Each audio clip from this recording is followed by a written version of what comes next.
अन्य कुछ लेंगे, वरना कुछ भी नहीं लेंगे। ये बहुत बड़ा अन्याय है।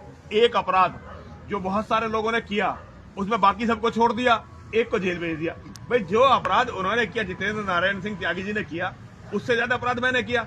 जब वो हरिद्वार में पहली बार आए थे तो वो प्रेस कॉन्फ्रेंस, आपको पता हो, तो वो मैंने ही ऑर्गेनाइज करवाई थी। उन्होंने जो बोला उतना मैंने भी बोला, और धर्म संसद उतना हम सबने धर्म संसद मिलकर आयोजित किया था। तो एक आदमी को क्या भेजा? भेजते सबको भेजते, नहीं भेजते तो किसी को भी नहीं भेजते। हरिद्वार हेट स्पीच मामले में जैसे ही सुप्रीम कोर्ट ने सुनवाई करना शुरू करी, अब पुलिस पर दबाव बन गया है और पुलिस ने उसमें बड़ी कार्रवाई की है। यति नरसिंहानंद के साथी जितेंद्र नारायण त्यागी उर्फ वसीम रिजवी को कल हरिद्वार पुलिस ने सरहना बॉर्डर से हेट स्पीच मामले में गिरफ्तार किया, लेकिन अभी तक यति नरसिंहानंद पर कोई कार्रवाई नहीं हुई है। यति नरसिंहानंद खुलेआम बाहर घूम रहा है और पुलिस वालों को चुनौती भी दे रहा है, पुलिस वालों को गालियां दे रहा है और पुलिस वालों को कह रहा है कि तुम सब मारे जाओगे। यह खुलेआम पुलिस को चुनौती है और प्रशासन को ये बताने की कोशिश की जा रही है कि अगर हमारे खिलाफ कोई भी कार्रवाई हुई तो तुम्हारे ऊपर एक्शन लिया जाएगा।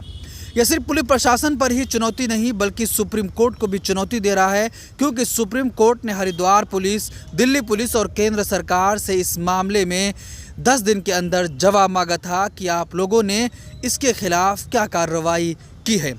आपको मालूम होगा कि हरिद्वार में जिस तरीके से धर्म संसद का आयोजन किया गया, मुसलमानों के नरसंहार की खुलेआम बात की गई, ये गुंडे खुलेआम ललकार रहे हैं मुसलमानों को मारने के लिए, लेकिन इतना दिन बीत जाने के बाद भी इन गुंडों पर कोई अभी तक कार्रवाई नहीं हुई।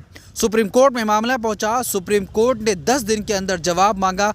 जैसे ही सुप्रीम कोर्ट ने यह ऑर्डर दिया, पुलिस तुरंत एक्शन में आ गई और जितेंद्र नारायण त्यागी उर्फ वसीम रिजवी पर बड़ी कार्रवाई करते हुए उसको गिरफ्तार कर लिया है।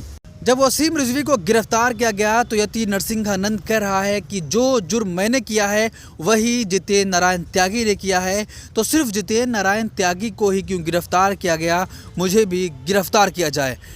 लेकिन अभी तक प्रशासन और पुलिस उसे गिरफ्तार नहीं कर पा रही है। आखिर वजह क्या है? किन लोगों का संरक्षण यति नरसिंहानंद को हासिल है? अब लोग सवाल करना शुरू कर दिए हैं कि आखिर पुलिस के हाथ पैर किसने बांध रखे हैं कि जिसकी वजह से इस नफरती और दंगाई महंत पर अभी तक कार्रवाई क्यों नहीं हो पा रही है।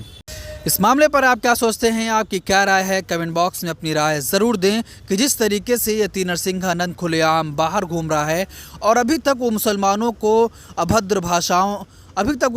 को गालियां दे रहा है, अभद्र भाषाओं का इस्तेमाल कर रहा है, मुस्लिम महिलाओं के बारे में अपशब्द कह रहा है, उसके बावजूद भी पुलिस उसे गिरफ्तार नहीं कर रही है।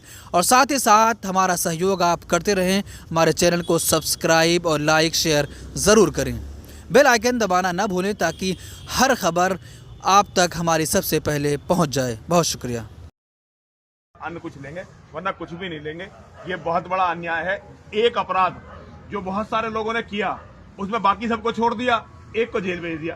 भाई जो अपराध उन्होंने किया, जितेंद्र नारायण सिंह त्यागी जी ने किया, उससे ज्यादा अपराध मैंने किया। जब वो हरिद्वार में पहली बार आए थे तो वो प्रेस कॉन्फ्रेंस, आपको पता हो, तो वो मैंने ही ऑर्गेनाइज करवाई थी। उन्होंने जो बोला उतना मैंने भी बोला, और धर्म संसद उतना हम सबने धर्म संसद मिलकर आयोजित किया था। तो एक आदमी को क्या भेजा? भेजते सबको भेजते, नहीं भेजते तो किसी को भी नहीं भेजते। ये एक जो है षड्यंत्र किया गया है जिसमें कुछ गंदे लोग शामिल हैं। उस षड्यंत्र में ये किया गया है कि अगर मुसलमान से हिंदू बनोगे तो तुम्हारा ये हाल कर देंगे। तो हम इसके विरोध में बैठे हुए हैं। हमें पूरी दुनिया के 200 करोड़ जानवरों को मानव बनाना है, 200 करोड़ मुसलमानों को वापस सनातन में लाना है। लेकिन ये अवरोध इसीलिए डाले जा रहे हैं क्योंकि इस्लाम की जड़ हिल चुकी है। यहाँ हजारों की तादाद में, यहाँ भी देहरादून में भी, बरेली में भी मुसलमान इकट्ठे हुए और उन्होंने क्या नहीं बोला, लेकिन एक भी मुसलमान के खिलाफ कोई एफआईआर नहीं है। हम लोगों ने एफआईआर दी, उस पर कार्रवाई नहीं हुई। कोई मुसलमानों पे कोई कार्रवाई नहीं हो रही, कोई जेल नहीं भेजा जा रहा। हमारे भाई को जेल भेज दिया गया है। ये उनके सम्मान की लड़ाई है, हम हर कीमत पर लड़ेंगे। ये कौन है जो ये साजिश कर रहा है? क्योंकि सरकार तो मुसलमान जिहादी। देखिए, हर सरकार में कुछ लोग होते हैं। मैं सरकार को या किसी राजनीतिक दल को दोषी नहीं ठहराऊंगा इसके लिए, लेकिन हर जगह कुछ ऐसे लोग होते हैं। देखिए, एक तो पैसा, जकात का पैसा जो जिहादी बांटते हैं, और एक जो वो औरतें सप्लाई करते हैं ना आजकल, ज्यादातर जितने दलाल देखे होंगे आपने प्रोस्टिट्यूशन करवाने वाले लोग, वो मुसलमान हैं। और ये बहुत बड़ा षड्यंत्र है, इसकी किसी दिन और दिन चर्चा कर लेंगे। लेकिन इन चीजों के कारण आज हमारा देश बिल्कुल गर्त में जा चुका है। पैसा और औरतें, इन्होंने इस देश को बर्बाद कर दिया है। ये मुसलमान जिहादियों के पास बहुत ज्यादा है और ये हर अधिकारियों तक, नेताओं तक ये पहुंचते हैं दोनों चीजें, और उसका आप परिणाम देख रहे हैं कि हमारा भाई आज जेल। ये लोग की सरकार भी इनके दबाव में आ रही है। सरकार में तो भी तो लोग ही तो चलाते हैं। सरकार को अपने आप में कोई चीज थोड़ी होती है, सरकार को लोग चलाते हैं। वहां कौन बिक गया, अन्य कुछ लेंगे वरना कुछ भी नहीं लेंगे। ये बहुत बड़ा अन्याय है।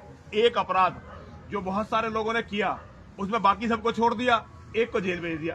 भाई जो अपराध उन्होंने किया, जितेंद्र नारायण सिंह त्यागी जी ने किया, उससे ज्यादा अपराध मैंने किया। जब वो हरिद्वार में पहली बार आए थे तो वो प्रेस कॉन्फ्रेंस, आपको पता हो, तो वो मैंने ही ऑर्गेनाइज करवाई थी।